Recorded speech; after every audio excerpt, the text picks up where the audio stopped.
Você já ouviu falar de um homem que passou 3 dias e 3 noites dentro do ventre de um grande peixe? Ainda não? Pois fica até o final do vídeo que você vai aprender um pouco sobre ele hoje.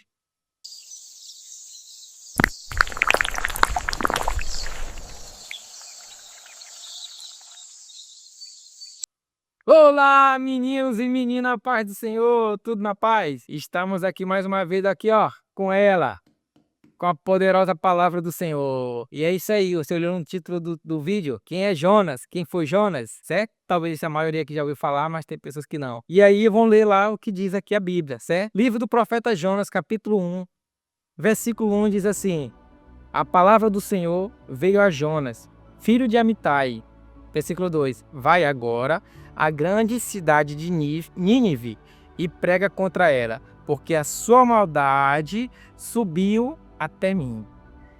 Beleza, pois bem, aqui é o livro de Jonas, um dos profetas menores da Bíblia. A maioria dos livros proféticos foca basicamente em profecias e tudo mais. Já no livro de Jonas, um profeta, que nem eu falei, dos profetas menores, já vai falar um pouco mais da narrativa dele, sobre os fatos dele, não foca especificamente em profecia. Mas no livro dele dá para tirar várias lições para nossas vidas, né? Sobre a relutância do homem, sobre o entristecimento do homem, sobre arrependimento de Deus e tudo mais. E aí, como eu li no início, Deus fala com Jonas, filho de Amitai, e pede para ele ir a uma cidade, uma grande cidade. Que cidade era essa? A cidade de Nínive, né?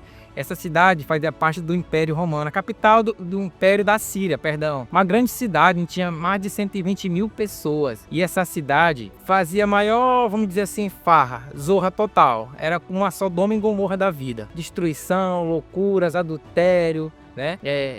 Eles faziam horrores na guerra, eles faziam coisa assim absurda, né? Pegavam os corpos das pessoas e espanava, né? Pra você não dizer a palavra essa, eles metiam estaca, meu irmão, a coisa mais horrível do mundo nessa cidade, coisas horríveis do mundo. Além do mais de ser inimiga do povo de Israel, né? O nosso herói aqui, vamos dizer assim, entre aspas, o nosso protagonista é um hebreu de Israel. E aí veja só, Deus vai e manda e pede para que Jonas vai lá e pregue aquela cidade. Veja bem, inimigo dele. O que ele faz? Ele pega, eita, vou ou não vou? Ele pega e desce até o outro lugar onde tem uns barcos e tudo mais.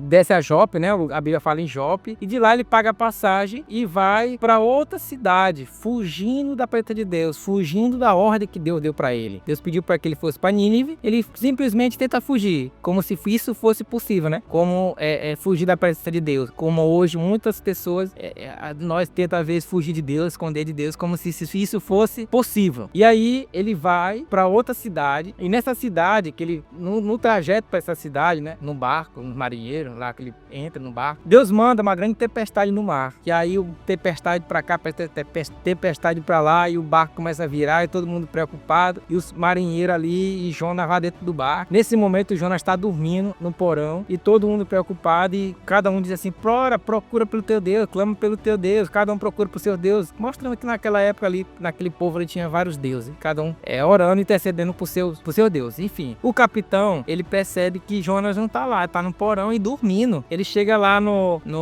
de Jonas e diga: ei, acorda, que isso tá fazendo aqui? Dormindo, não tá vendo, nós estamos prestes a morrer e tudo mais. E aí vamos tentar, não sei o que e tudo mais. E aí eles decidem lançar a sorte lá entre os marinheiros para saber quem era o culpado daquela tempestade que estava acontecendo. E eles lançam a sorte e cai sobre Jonas. E vão e acusam Jonas. Jonas, é tudo mais. Ele: sim, sou eu não era para estar aqui e tudo mais. E eles, na maior relutância, perguntam aí o que deve ser feito. E o Jonas diz: joga-me no mar e a tempestade vai parar. E eles não queriam e tudo mais daquele procedimento. Mas enfim, resultado da história, a tempestade aí quase a ponto de derrubar o barco, afundar o barco. Eles pegam e jogam Jonas dentro do mar. Nesse momento que eles fazem isso, a tempestade se acalma, a tempestade aquieta. Inclusive até esse povo lá, os marinheiros até se converteram ao Deus e tudo mais. Essa é uma outra história. Mas aí a tempestade se acalma e Deus pede que um grande peixe engula o Jonas. Inclusive algumas pessoas podem falar: é uma baleia que engoliu ele. Não, a Bíblia fala que não foi um grande peixe. É mais ou menos aquela história de Eva, né? Que pessoas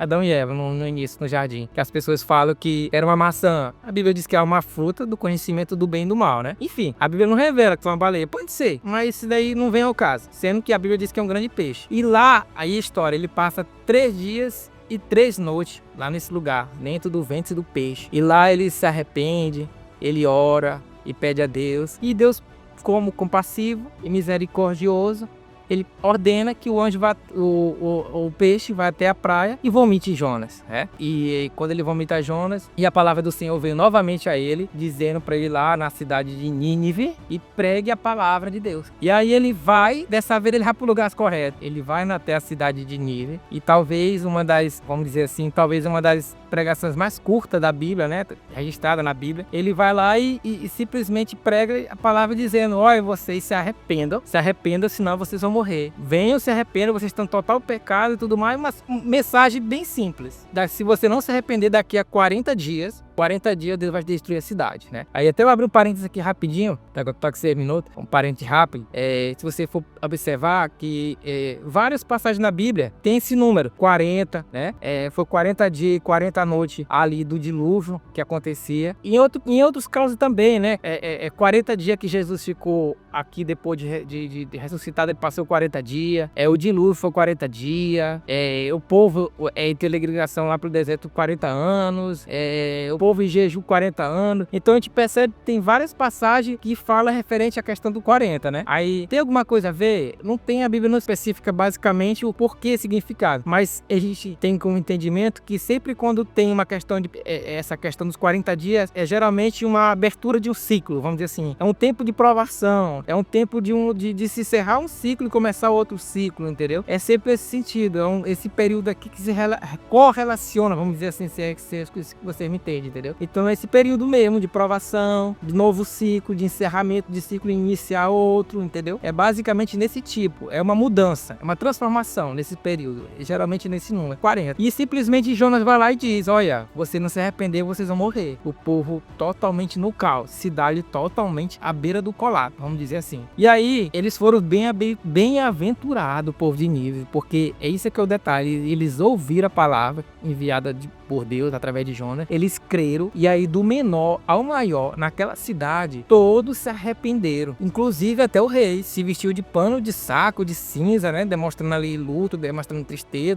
demonstrando arrependimento, se senta em cima da cinza, inclusive até os animais se fizeram isso naquele local, total arrependimento, se entregaram ao arrependimento, porque eles podiam muito bem não aceitar, né, não acreditar e não dar crédito à palavra de Jonas, mas foi de maneira instantânea, creram, receberam, vamos dizer assim, a palavra e se arrependeram. E aí a Bíblia diz assim, Deus se arrependeu de ter destruído, de destruir a cidade de Nínive, né, qual ele estava planejado, né. Aí vem outro parênteses aqui rapidinho, a questão do arrependimento. Deus se arrepende? Claro que não, mas se for ver na Bíblia, tem tem algumas lá, vamos dizer assim, que fala que Deus se arrependeu. Nesse caso mesmo específico, no livro de Jonas, fala lá, Deus se arrependeu. Mas Deus se arrepende? Claro que não, claro que Deus não se arrepende. Como é que alguém pode se arrepender sabendo que ele é onipotente, onisciente e onipresente? Me diz aí, como é que alguém vai se arrepender de uma coisa que se ele já sabe o futuro? Não tem como, né? Então basicamente ali é quase como se fosse uma figura de linguagem, mostrando a forma como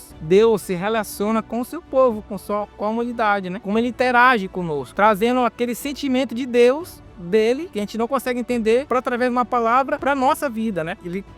Para que nós possamos entender qual o sentimento que Deus estava tendo ali, né? Mas não é se arrepender, porque lá em Números diz que, porque ele não é homem para que minta, e nem filho do homem para que se arrependa. Tá lá em Números 23, 19. Então ele não pode se arrepender, cara. É lógico, né? Vocês entenderam aí, né? É isso? O povo ali, Deus ia destruir a cidade, mas o povo ali, vamos dizer assim, o povo ali mudou a atitude, né? Mudou a rota, mudou o destino. Então Deus ali se arrependeu de destruir aquela cidade.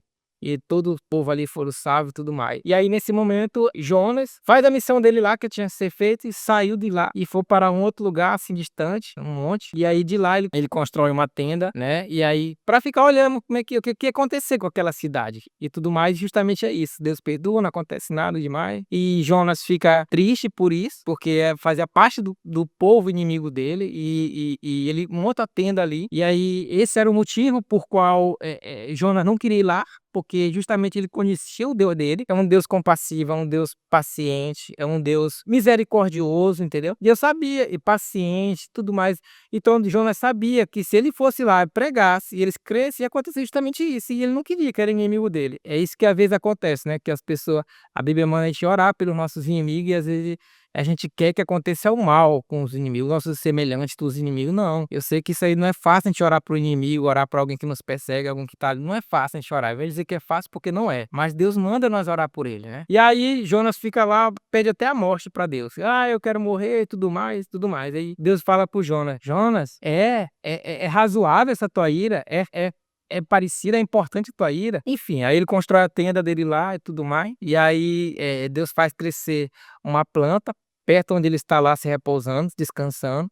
E Jonas dorme e a planta cresce e faz sombra para ele. E Jonas fica feliz com aquela planta, com aquela sombra, fica aquele momento de alegria, gerou uma planta. Quando amanhece o dia, Deus manda uma largata e fere aquela planta. E a planta vai e seca. E aí Jonas fica novamente irado, zangado, porque a planta que ele viu crescer ali, estava fazendo uma boa sombra para ele, morreu e tudo mais. E aí ele novamente pede a morte para Deus. Deus me mata, não sei o que, não quero mais viver. Tava desgostoso, veja só, por causa de uma planta, né? Por causa de uma planta. Justamente Deus fez isso, essa parte dessa planta, para mostrar para ele. Deus fala para Jonas: Jonas, naquela cidade são 125 mil pessoas. Você teve compaixão, ficou triste, ficou a ponto de morrer por causa de uma planta. Agora imagina para mim, 125 mil pessoas que estavam ali. Eu não ia ter compaixão daquele povo, daquela cidade. Aí Jonas vai e cai em si, realmente, entendeu? Então, dessa forma, eles creram na palavra. A cidade de Nínive creu naquilo ali, eles se arrependeram. E é isso que está sendo pregado hoje. Muitas pessoas, eles creem, recebem, mas infelizmente é a minoria. Aquele que crê e recebe, que é a minoria, vão ter seu galardão, mas a maioria, infelizmente, eles creem, não dão importância para a palavra, usam em descrédito e, infelizmente, é o caos. Mas essa aí é a história, basicamente a história de Jonas, né? Lá no Novo Testamento, Jesus fala até uma comparação sobre ele. Lembra-te do dia de Jonas, né? Jesus fala assim, as pessoas pedem um sinal para Jesus, Jesus fala, não, nenhum sinal outro será dado, a não ser o de Jonas, que passou 3 dias e 3 noites no ventre da baleia, se fazendo referência aos dias que Jesus ia ficar ali para ressuscitar, né? Então é isso, pessoal. Espero que você tenha entendido aí um pouco sobre a história de Jonas. É um profeta, faz parte dos profetas menores, que foca basicamente ali na narrativa do que ele passou, qual foi a missão dada para ele, que ele não queria fazer.